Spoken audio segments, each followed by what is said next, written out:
Hello everybody and welcome to the Cyclical Investors Club YouTube channel. My name is Corey Kramer and today we are going to be analyzing Meta Platforms stock. This one came in by request down in the comments section of one of my other videos. If you have a request you'd like me to take a look at on the channel, just put it down in the comments. I will put the ticker on the whiteboard behind me here and eventually I'll make a video for you and I'll let you know when I get that ticker up there. If it's a stock that's in the S&P 500 like Meta is, I post those on YouTube for free. The rest I post over on Patreon at the $5 a month tier level for pretty much any stock, whether it's in the S&P 500 or not. There's also a $25 a month tier level on Patreon. And at that level, I share one pick each week that is the best relative value in the market using all my different strategies to try to figure that out. I share one of those each week. We've been doing this almost a month now, so we're getting into it there. And then if you join any of the paid tiers on Patreon, you can get a big discount if you ever decide to join the full Cyclical Investors Club service over on Seeking Alpha. I've been running that for almost 6 years now, and I've been writing over on Seeking Alpha for, I think I'm going on my 10th year, 9th or 10th year now. Late 2015 was when I started doing that. So definitely check those out. If you have any questions, just let me know. I'll get those answered for you. And there's a free tier on Patreon too, where I post all these same videos I post on YouTube. If you don't want to rely on the YouTube algorithm to find me, that's a great place to do that. All right, so Meta Platforms. This one, as I said, came in by request. I made a video of this back in 2021. So I made a few videos in early 2021 for the channel, and generally what I did was I shared a buy idea, a sell idea based on valuation, even though it was like maybe a good company but just high valuation, and then an avoid idea where there might be some metric or something that I didn't like about it. I did that for about 3 months, and then I didn't post very many videos after that until I relaunched the channel about a year ago, and now I've made like probably over 100 videos or something since then. When I started really putting more time and effort into YouTube. So it was in January, I forget the exact day, but I did buy Facebook right around that same time, I think in late December maybe of 2020. Back then it was Facebook, so if you go look on my channel for that video, it'll probably have Facebook in the title rather than Meta. But when I bought it, it was based on valuation, and I bring this up just so we can compare because I am still long the stock. And there was a little bit of, I'm going to shorten this. Let's see. Yeah, we're beginning of 2021. Just so we can kind of see where things were at the time. So at the time, we had these super fast earnings growth rate. We had a down year in 2019. And then we had, the pandemic and everything and the recovery in earnings in 2020. But the stock was kind of falling right here. I think it was the third week of January, right about here. So really what we had was, and then I was looking at forward earnings when I did that. So it was basically trading at like a 20 PE, maybe a little below that. And the maximum earnings growth rate I ever assume is 20% over 10 years. So with those metrics, it looked like a really good valuation. And if you want to go watch that video, you can see exactly what I was thinking. I didn't rewatch it before I made this one, but now, one of the more interesting things that I did when I bought it is because I didn't own like any technology stock pretty much at all at that time. There might have been a handful that I bought in March 2020, but a lot of those had rocketed so high I had taken profits. And so I didn't have any big tech. I took profits in Apple, I think right before the pandemic in January 2020.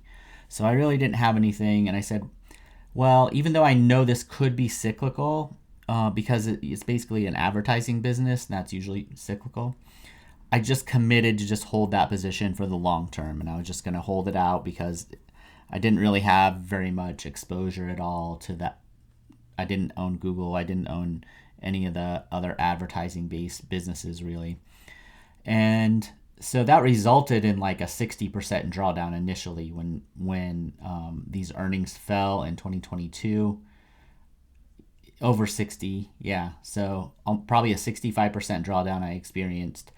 It fell farther than that from the peak. But because I had committed to holding it, I just kept holding. And I figured, eventually it would come out of it because it was a strong business, and it did. And now we have, over 100% return. So it's worked out pretty good, even though there was a lot of volatility. It goes to show you that just because the market wasn't crazy for selling it, because earnings fell a lot, and at the time they were dumping a bunch of money into the metaverse, and then eventually that shifted to AI, and the market liked that better. And they cut a bunch of costs. So Google did the same thing. I'm going to make a video on them after this one, I think.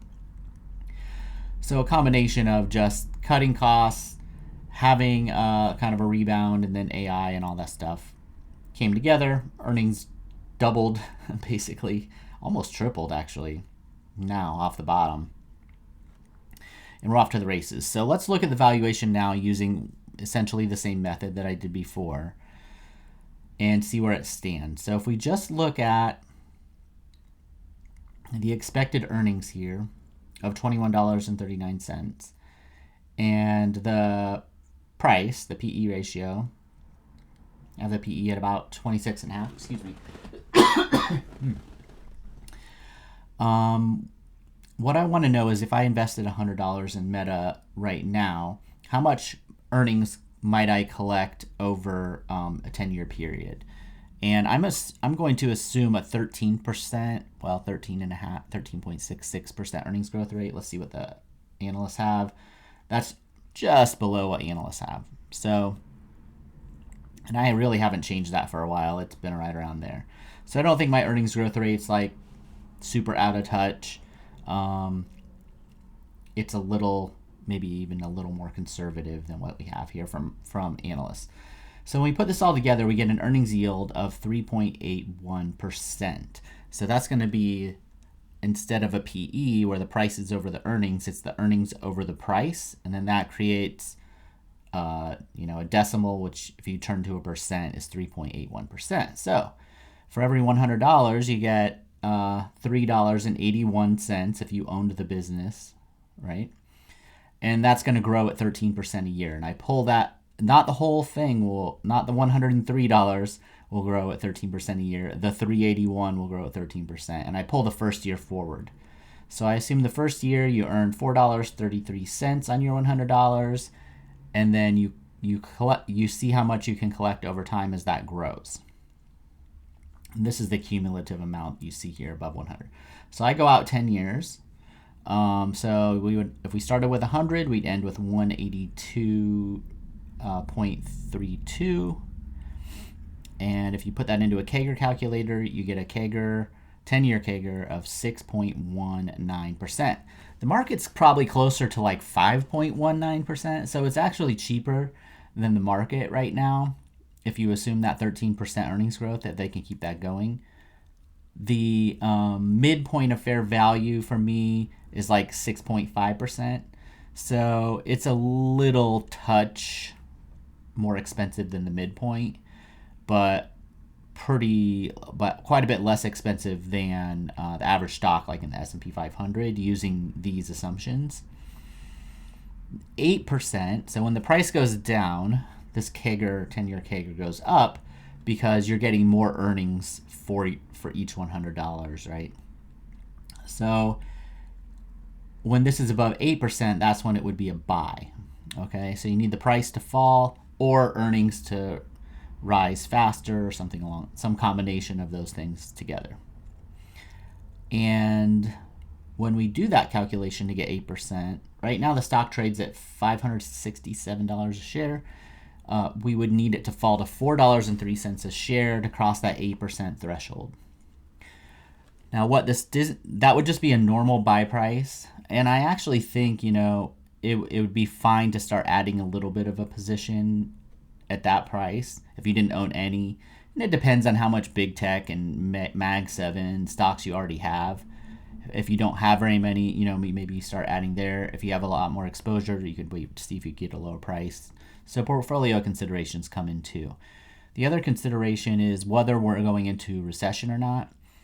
My feeling is, and we saw in 2022, I mean, they've also made a lot of cuts and streamlining to the business, so they probably aren't going to be able to do that again. Okay, I feel the same way about Google too. I mean, there's always some fat to trim, but you have to think that the easy part of that has probably been done after 2022. So, if we do have a true economic recession, we should expect advertising to go down and their earnings to decline, and for them to be at least moderately cyclical in terms of their earnings. So I would expect them to be economically sensitive, and that lowers the potential buy price. Now, I based this actually off the 2022 decline. So there's a recent history, that the stock price can fall this far relative to their peak earnings. And if you want to buy with a margin of safety during a decline like that, you'd be looking at more like $193 a share for a buy price. That's 65% lower than where it is now. It's probably near an all-time high right now. So anywhere between like a 30% drop to a 65% drop, that's the range to start thinking about potentially buying it. Now, as earnings come down in a decline, now when I bought it in 2021, earnings were still going up, right? So it was a little bit different. Now, if earnings start coming down, you'll see this normal number here get lower and lower. It'll actually start getting closer to the recession number by price as earnings decline. So right now, there's a pretty big gap between them.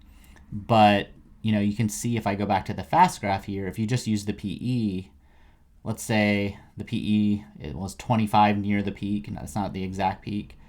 But as time went on, even though the stock fell 55%, the PE got down below 10 at the bottom. But it wasn't too long before the PE, rose back up again. But the thing is, and I don't know exactly if this fast graph is going, which point it's measuring from, or if it's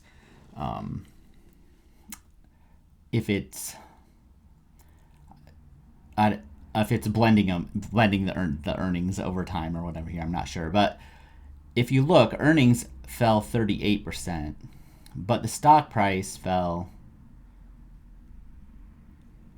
almost 80% off the high. So the stock price is falling much more than the actual earnings. And that could happen again. So that's what I'm trying to use this as a guide, since these don't perfectly match. The stock price doesn't necessarily fall exactly the same amount that earnings does. It actually falls more. In this case, double pretty much. It fell twice as fast as earnings. So when I calculate these recession buy prices, that's what I'm trying to accomplish. And I have a bunch of videos where I explain the details of how I do that. But basically, I take the peak earnings, which were $13.77 here, and then I take the low price, which is $88, and then I create a recession PE, and then I work that out if that were to happen again. So if earnings in 2025 fell and $21.39 was the peak, that's kind of fixed. So the good part about using that recession buy price is it really doesn't move once this peak price is in. So whereas a normal buy price, things would keep getting like worse and worse and worse. Now the stock price fell so fast this time it actually didn't. I was going to try to show that that the PE ratio didn't change too much, but in this case the stock fell twice as fast, so it did. But sometimes that's not necessarily the case. I don't know if even it would. I don't think there's an easy way for me to show it because earnings came back so rapidly too that there wasn't much difference here by the time when it recovered. So hopefully that helps give you an idea. Now, the main considerations again here are going to be cyclicality. I actually think is probably the most important thing at this point is how's the wider economy doing. Other than that, Meta is a well-run company. They're global. They have a lot of data. It's great business. So I think if you can start to add around that 400-ish level, that's totally fine. But you really need to be aware that this stock can fall a lot. We've shown it already. And it probably will again. If earnings fall 35% again, you should probably expect a 50 or 60% decline in the stock price, depending on how expensive it was when all that started. So now, do I know when that's going to happen? I don't know. We'll have a recession again sometime. So you just want to keep in mind when you buy it that you don't expect this is going to go in a straight line necessarily like analysts think. They've already shown twice in the past that earnings can fall quite a bit. Okay, if you found this useful, hit the subscribe button, hit the like button. If you have a request, put it down in the comments, and I'll see everybody later. Bye.